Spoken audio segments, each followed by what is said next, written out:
The first notification came at 2:17 a.m., a sharp ping that sliced through the silence of my bedroom. My phone screen blazed with an incoming message from an unknown number. But something in my gut told me this was different. Different and dangerous. I'm Olivia Martinez, 32 years old, a child psychologist with a thriving private practice in Seattle. My life had always been about precision, about understanding the complex layers of human emotion. But nothing could have prepared me for the nightmare that was about to unfold. The message was brief, almost casual in its cruelty. Check your email. Everyone will know who you really are by morning. My hands trembled as I opened my laptop, the blue light casting an eerie glow across my bedroom. When the email loaded, my world tilted on its axis.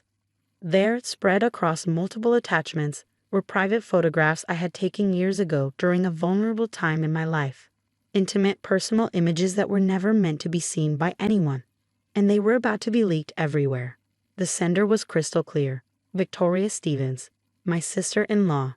The woman who had despised me from the moment my brother Michael married me 5 years ago.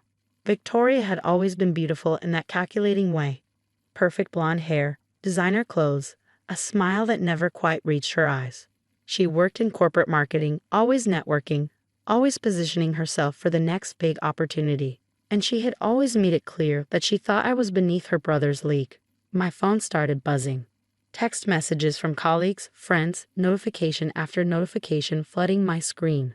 The images were spreading like wildfire across social media platforms. I took a deep breath. Panicking wouldn't help. Years of psychological training had taught me that emotional regulation was key in crisis moments. I needed a plan. My first call was to Michael.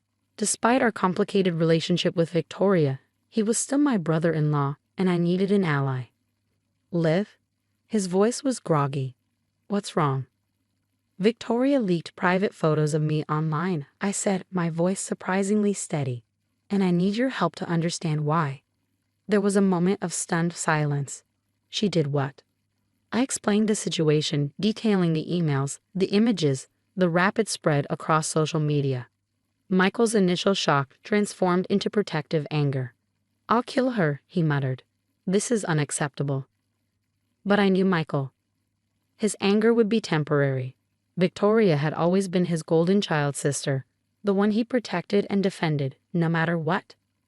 I need more than anger, I told him. I need evidence, because this isn't just about revenge. This is about protecting my reputation, my career, my entire life. By sunrise, my world had fundamentally changed. My practice's waiting room, usually filled with worried parents and children, was now a ghost town. Cancellation messages flooded my professional email. Colleagues were radio silent, uncertain how to engage with the scandal. But I wasn't going to be a victim. Not this time. I started methodically documenting everything. Screenshot after screenshot of the image distribution, tracking its origin, collecting digital footprints. My background in psychology had taught me about human behavior, but my growing up with a lawyer father had taught me about meticulous evidence collection. Victoria thought she knew me. She thought she could destroy me with a few leaked photographs from my past. What she didn't realize was that I had been collecting my own file on her for years. Small inconsistencies, suspicious financial transactions, hints of professional misconduct that I had carefully, quietly documented. This wasn't just going to be a fight. This was going to be a systematic dismantling of everything she thought was untouchable. By noon, I had a war room set up in my home office. Multiple screens, forensic digital tools, and a growing file that would become Victoria's worst nightmare. My phone rang. An unknown number. Enjoy the show. Victoria's voice was dripping with smug satisfaction. I said nothing. Sometimes silence is the most powerful response. Not feeling chatty, she pressed. Thought you'd be begging me to stop. Are you finished? I asked quietly. Her laugh was sharp. Just getting started. Little did she know, so was I. The first phase of my counterattack was about to begin. Victoria had declared war, thinking she held all the cards. She was about to learn that some opponents are most dangerous when they're backed into a corner. And I was far from cornered. I was just getting started. The next 48 hours became a strategic chess match of information and preparation. Victoria thought she had delivered a knockout blow. But I was about to show her the true meaning of calculated revenge. My first move was to contact Daniel Rodriguez, a digital forensics expert I'd worked with on a previous legal case involving online harassment. We'd met during a professional workshop on child protection, and his expertise in tracking digital footprints was legendary in legal circles. This isn't just a simple photo leak, I explained during our emergency video call. This is a targeted attack designed to destroy my professional reputation. Daniel's fingers flew across his keyboard. Give me access to your devices and full permission to investigate. By evening, he had begun tracing the origin of the leaked photos. What Victoria didn't know was that these weren't just random images. They were carefully time-stamped, geotagged digital artifacts that would tell a more complex story. Meanwhile, I reached out to my network of professional contacts. Dr. Elena Martinez, the head of the child psychology department at the local university and my mentor, was the first to offer support. Take a breath, Olivia, she advised. Your reputation isn't built on a few leaked photographs. It's built on years of dedicated work and professional integrity. Her words were a lifeline. I knew the psychological warfare Victoria was waging, designed to isolate me, to make me feel ashamed, to destroy my confidence. But shame was a luxury I couldn't afford. My brother-in-law Michael was less strategic. I'm going to confront her, he insisted during a heated phone call. This is unacceptable. No, I stopped him firmly. That's exactly what she wants. An emotional reaction that makes me look unstable. By midnight, Daniel had uncovered something intriguing. The photo leak wasn't just a random act of malice. There was a sophisticated digital trail suggesting professional-level manipulation. Someone helped her, Daniel explained. These aren't just uploaded photos. There's evidence of sophisticated routing, IP masking, and coordinated distribution. The plot was thickening. My investigation into Victoria's recent activities revealed a pattern. She had been struggling professionally. Her last 2 marketing contracts had been terminated. Rumors of unethical behavior were circulating in her professional network. And now, suddenly, she had launched this calculated attack on me. I began connecting the dots. Victoria had always been threatened by my success. While I built a respected psychology practice working with vulnerable children, she saw herself as the family's professional success story. My work was meaningful. Hers was about climbing corporate ladders. By day 3, the digital forensics revealed something shocking.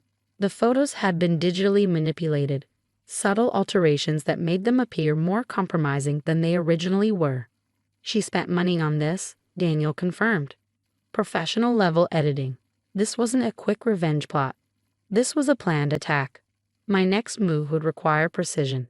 I gathered documentation, every recommendation letter, every professional achievement, every piece of evidence that demonstrated my character and professional integrity. A meeting was arranged with the state's psychological licensing board.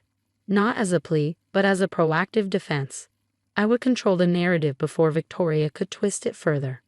These are fabricated images, I told the board representatives, presenting Daniel's forensic report, deliberately altered to cause maximum psychological damage. What Victoria didn't know was that I had been quietly collecting information about her own professional misconduct, small ethical breaches, questionable client interactions, financial irregularities in her marketing contracts.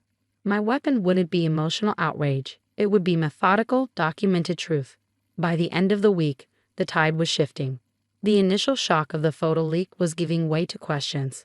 Why would someone go to such lengths to destroy a respected child psychologist's reputation? My phone rang. An unknown number. Enjoying your little investigation? Victoria's voice was less confident now. Not an investigation, I replied calmly. A reckoning. The pieces were almost in place. Victoria had declared war, thinking she could destroy me with a few manipulated photographs. She was about to learn that attacking me was the biggest mistake of her life. The final act was about to begin. The final confrontation was going to be strategic, calculated, and devastating.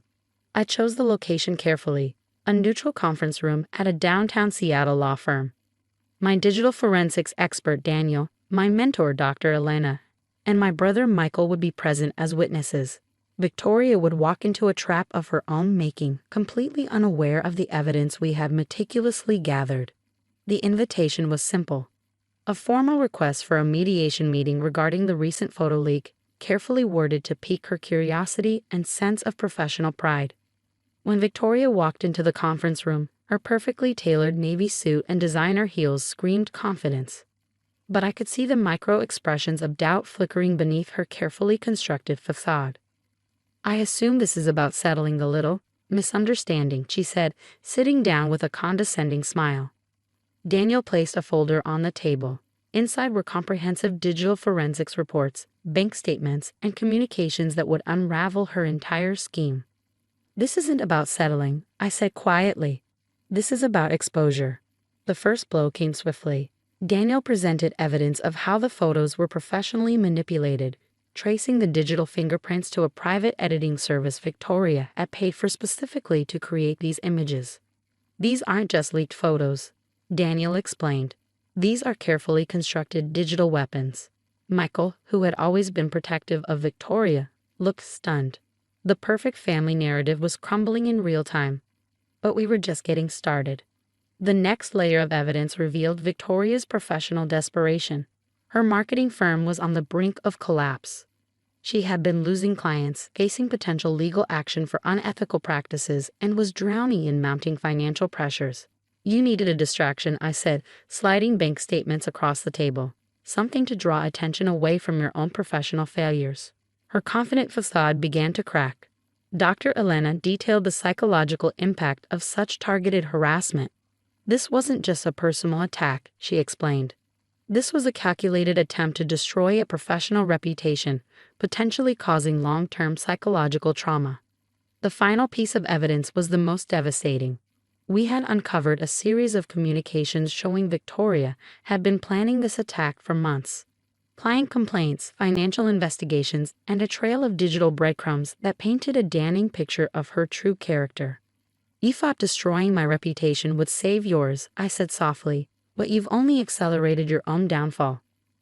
Victoria's composure shattered. Tears, anger, desperate pleas, she cycled through every emotion, trying to find a way out. But there was no escape. The legal implications were clear. Criminal harassment charges, potential civil lawsuits, and professional sanctions were now inevitable. Her marketing career was effectively over. Michael, torn between family loyalty and the truth, looked defeated. "Why?" he asked his sister. "Why would you do this?" The truth came pouring out. Years of feeling overshadowed, of believing she was always second best, of watching me build a meaningful career while she struggled with superficial success. "You always looked so perfect," Victoria whispered. "Always the good one. The one everyone respected. But perfection wasn't the goal. Impact was." The meeting concluded with a clear message. Victoria would face legal consequences. She would issue a public apology. And she would never again attempt to harm my professional reputation. In the weeks that followed, my practice not only recovered but grew stronger. The transparency of how I handled the situation became a testament to my professional integrity. Clients who had initially pulled back now came forward with increased support. My licensing board not only cleared me but commended my handling of the situation. Victoria's world, meanwhile, collapsed. Her marketing firm shut down. Her professional networks disintegrated. The very weapon she had designed to destroy me became the instrument of her own destruction. Michael and I found a difficult reconciliation. He'd apologized, not just for Victoria's actions, but for years of turning a blind eye to her manipulative behavior. "I should have seen it sooner," he admitted during a quiet dinner. Dr. Elena's words echoed in my mind. "Some attacks are designed to break you, but when you understand the psychology behind them, you can turn them into opportunities for growth." 6 months later, I stood in my newly expanded practice. Additional counseling rooms, a support group space for children dealing with trauma, and a renewed sense of purpose.